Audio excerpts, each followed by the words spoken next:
Good morning. Today is Monday, November 3rd, 2025. The beginning of this week's Torah portion, Vayera, Avraham initiates a new way of serving God that never existed before. Now, Avraham was not the first person to serve God, and Avraham was not the first person to offer hospitality to strangers. And Avraham was not the first person to serve others. But when Avraham serves his guests at the beginning of our Torah portion, Vayera, specifically within the context of God appearing to him, you may remember we discussed this in the past, quoting from Dr. Aviva Zornberg.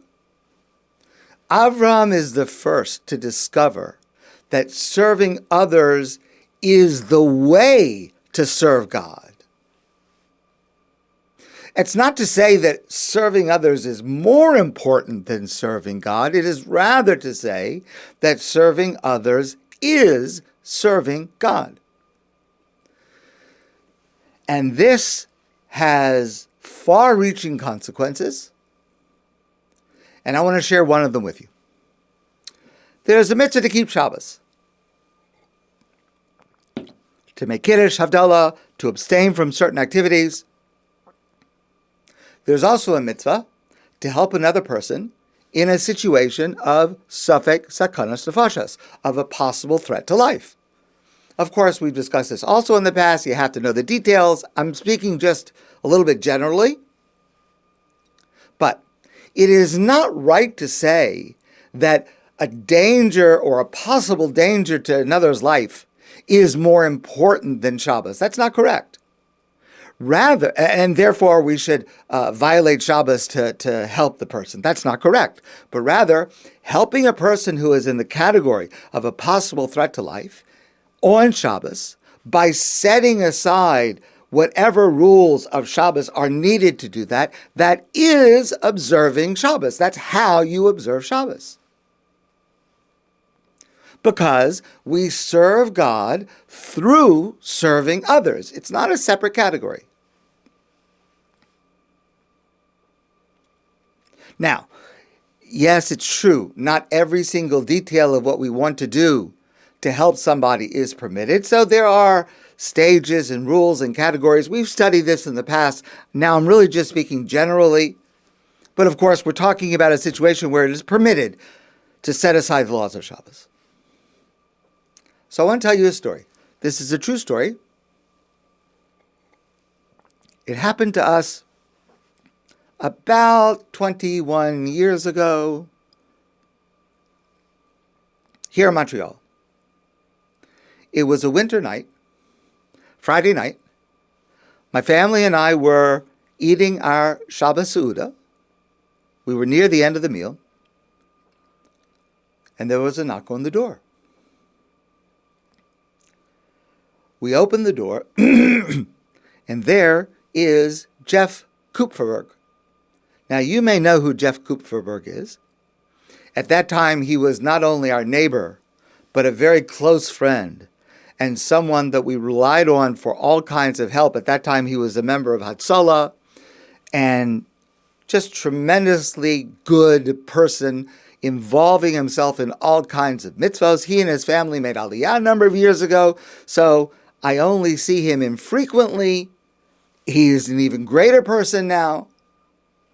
Jeff Kupferberg is at my door, and he says to me, an elderly man with Alzheimer's is lost, and we need volunteers to help search for him. So I understood immediately that this was a sakana that required setting aside all the laws of Shabbos in order to be able to try to find this man, because if a man has Alzheimer's, God forbid, and they're out know where he is, he could freeze, God forbid, all kinds of things could happen. So, my son and I grabbed some warm clothes, flashlights, batteries, and we jumped in Jeff's car Friday night. What had happened is this man had wandered away from his home in Ville Saint Laurent, and he had been missing for 3 days. And the police were coordinating the search, and they were using the volunteers of Hatzalah and other Jewish groups. And they needed all the volunteers they could get to cover as much of an area as they could get. And so there were dozens of Jews searching, and they were from every segment of the Jewish community. Ashkenazim, Sfaradim, Hampstead, Côte St. Luc, Westbury, Divimy, Outremont, Tush.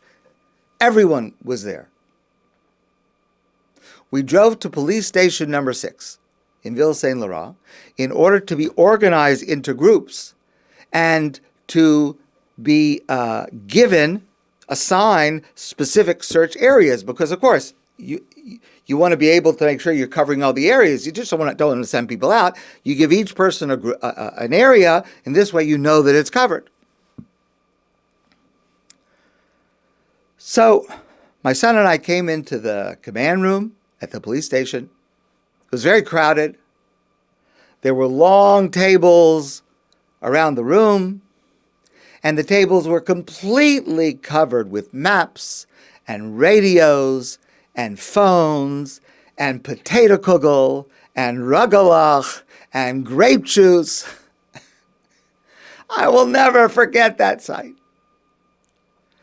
Because, of course, it's religious Jews. So even if you take them away from their Shabbos meal, they still have to make Kiddush. They still need a bite to eat. So there was all this food there. And they gave us an assignment. So I was part of a group that searched the Vertu shopping center, inside and outside.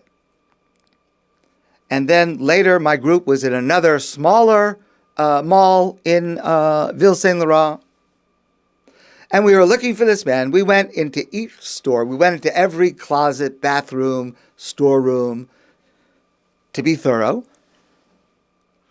And at every store that we went to, or any person that we encountered, we said, we're looking for Mr. So-and-so. And we would give them a photo, because we had stacks, hundreds of copies of his photo,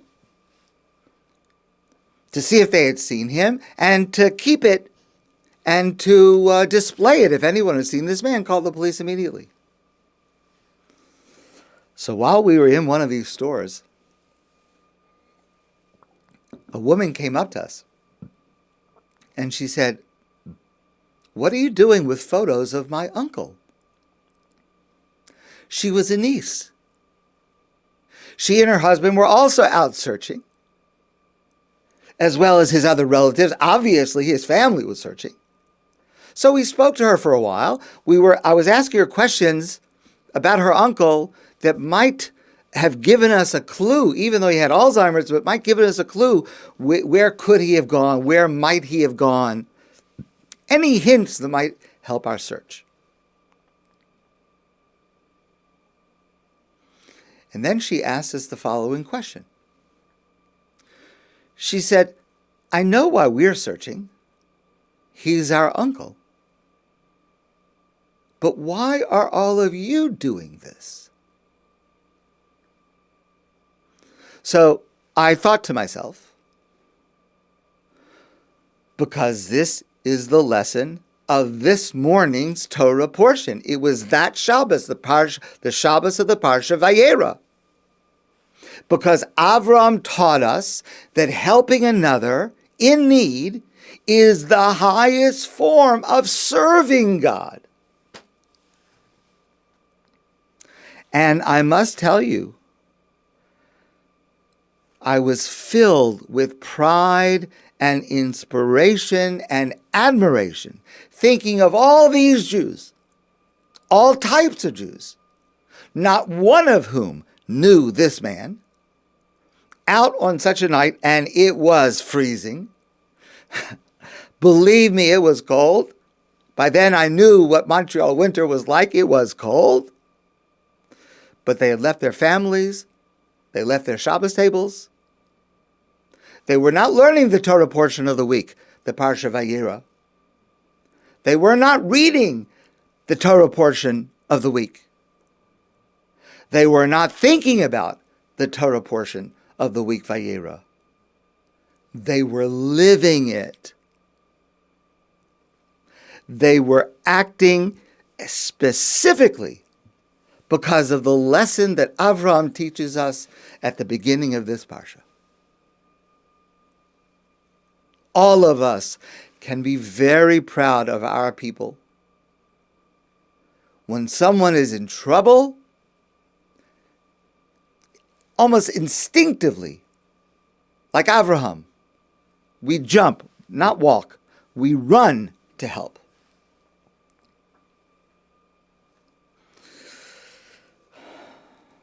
I wish we could do that when people are not in trouble, but that's a different subject. For part of the night, I was driving a car, searching for, together with another member of Hatzalah.